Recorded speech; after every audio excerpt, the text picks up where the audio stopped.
Yo, what is up my Apple Watch Bro family? So a couple months ago, I uploaded the video called Apple Watch Beginner's Guide. That was the part 1. So this is Apple Watch Beginner's Guide part 2. The Beginner's Guide part 1 was actually the most popular video on this channel. It's got over 500,000 views, which is awesome. So if you're thinking about getting an Apple Watch, or you just bought an Apple Watch, or if you've had the Apple Watch for a very long time, make sure to hit the subscribe button right here to know everything about the Apple Watch, because the Apple Watch, it's a device that is really cool, but it's kind of hard to master. It's really hard to find those useful features. So in this channel, you will know all of those features, the best apps, the best hidden features, anything about the Apple Watch. So in the Apple Watch Beginner's Guide Part 1, we went over how to customize your watch face, how to go through the home screen on list view, on grid view. We went through the activity app, we went through the messages app, we went through the workout app, we went through the music app, we went through the whole watch app on your iPhone. So that's everything we went over on Part 1. So if you guys haven't watched Part 1, stop this video, close it, go on Part 1, and then come back to this video. So anyways, if you are one of those that have watched Part 1, you are allowed to watch this video. So without further ado, wait, hold on, before I actually say get started, check this out. It's like if you actually subscribe to my channel, I can actually see it on my desk. I'll make a separate video about it. Anyways, without further ado, let's get started. Tell me, baby, what have I done? Alright guys, so let's go ahead and go inside of the home screen, and let's go ahead and tap on the phone app. So this is what shows inside of the phone app. We've got our favorites, our recents, our contacts, and our keypad. So of course on our favorites, it will display all of our favorites that we have on our phone. We've got of course our recent phone calls as well.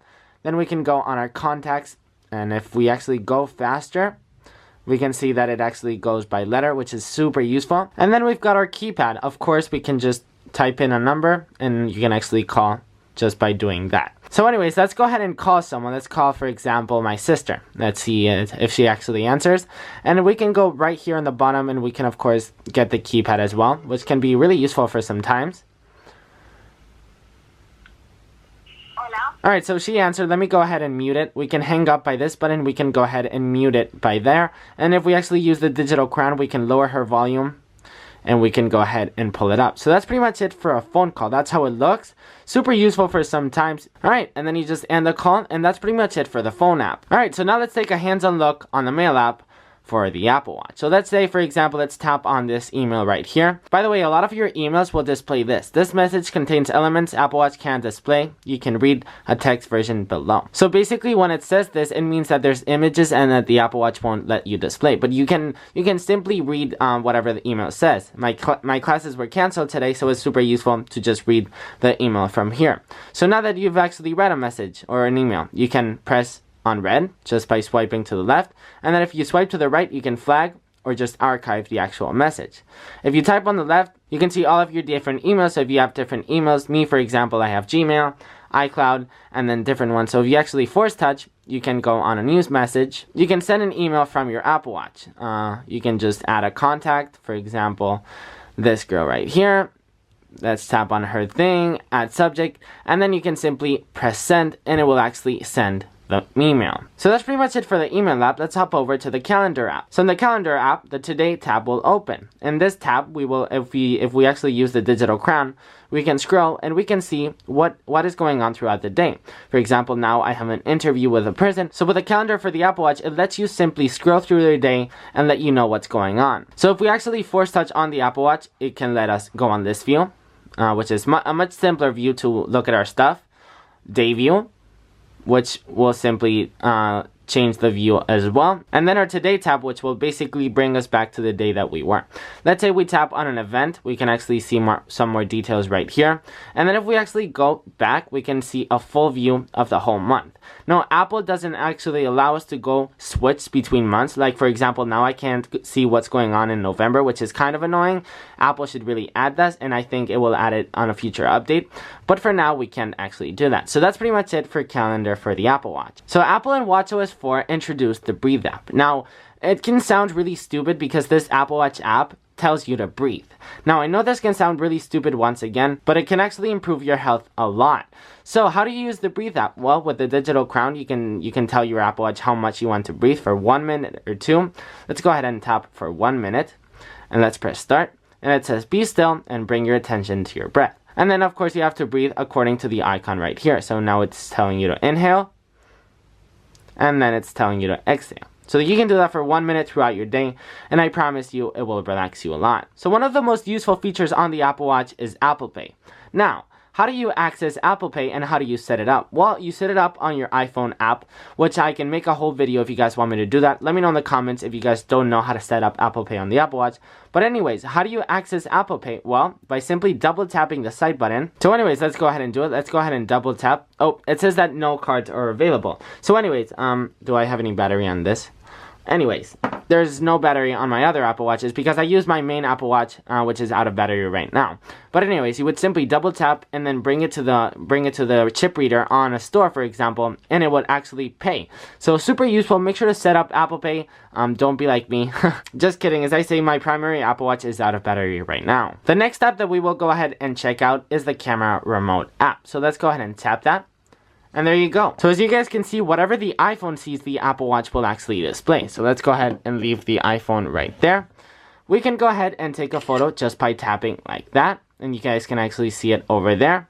Let's go ahead and take another photo. And then there's also a timer. So if you guys want to actually set up a timer, it will actually take the photo, which is super useful. Also, if you actually force touch on the camera app, you can flip the camera, as you guys can see. Let's flip it again. We can actually activate the flash, we can do a live photo, and we can activate HDR. So once again, tap a photo, 3, 2, 1, and there you go. It actually took a lot of photos. So we can, of course, as I said, check them out right here. The next thing that we're going to go ahead and check out is Siri, and you activate Siri by holding the digital crown. So I actually made a whole video talking about Siri for the Apple Watch. So if you guys want to check out that video, I will of course link it down below. But anyways, let me go ahead and tell you the basic things about Siri on the Apple Watch. So as I said, if you actually hold it, so you can ask Siri, "Hey Siri, what's the weather like today?" It's currently partly cloudy and 18 degrees in Barcelona. That's actually Expect clear skies starting in the evening. Temperatures are heading down from 18 degrees this afternoon to 14 tonight. Oh, that was my HomePod. That was not my Apple Watch talking. Anyways, as you guys can see, I can see the weather right here. So Siri can be really useful on the Apple Watch for setting timers, knowing the weather, calling your sister, calling your dad, etc, etc, etc. Once again, I made a whole video talking about Siri on the Apple Watch. Once again, links are down below. So as I just showed you, you can ask Siri for the weather. But there's actually a whole weather app for the Apple Watch. So as you guys can see, whatever is synced up on your iPhone, it will show right here. So if you guys have all these cities on the iPhone, they will show up on the Apple Watch. So let's go ahead and tap on that. Let's go ahead and tap on a city, and you guys can see all the weather throughout your day. If we actually skim with the digital crown, if we scroll through the bottom or the top, we can of course change the city. If we actually force touch on the display, we can see the rain condition, which by the way, it won't rain today, which is awesome. You can access the temperature, and you can access simply the condition. If we actually tap here, it will actually see a whole weekly view of your weather. So yeah, that's pretty much it for the weather app. So the next thing that I am going to show you is the Photos app. Once we open up the Photos app, we can actually access all of our photos. So let's go ahead and tap on my photos. This and this and this. These are all of my photos. So this photo with my girlfriend, for example, we can go ahead and force touch, and we can actually create a watch face, which can be really useful. We can actually create a photos watch face or a kaleidoscope watch face. Let's go ahead and tap on the photos watch face, and if we wait long enough, as you guys can see, every time I pull up my wrist, I will see my time and I will see my girlfriend. So let's go ahead and click on customize, and of course you can change the position of the time, which I like this so much better. Wow, this is actually a really nice watch face. Let's go ahead and go back to the Photos app. Let's go ahead and pick a different photo. Let's pick this one, for example, which is really nice. Once again, if we force touch on the image and we create a watch face, let's go ahead and tap on Kaleidoscope Watch Face. And there you go, a Kaleidoscope Watch Face has been created with the image that I selected. I don't know why my camera is doing this. The Kaleidoscope Watch Face can be really beautiful, and especially with really cool images and colors. There you go. This is an amazing watch face. So anyways, guys, that's pretty much it for this video. If you guys enjoyed this video, you know what to do. Make sure to give it a big thumbs up. Comment down below. I want to know, what Apple Watch do you guys guys have? Or do you guys have an Apple Watch? Have you guys just bought an Apple Watch? Let me know in the comments section. Or are you guys just thinking about getting an Apple Watch? Let me know in the comments down below. And if you guys don't have an Apple Watch, I can convince you to get the Apple Watch in the comments down below. Let's have a party down there. I will like a lot of comments. Once again, if you're interested in the Apple Watch world, make sure to subscribe to this channel because, you know, we talk a lot about the Apple Watch world here. So yeah, that's pretty much it. So don't forget to like, comment, subscribe, and all that good stuff. And I will see you in the next one. Peace.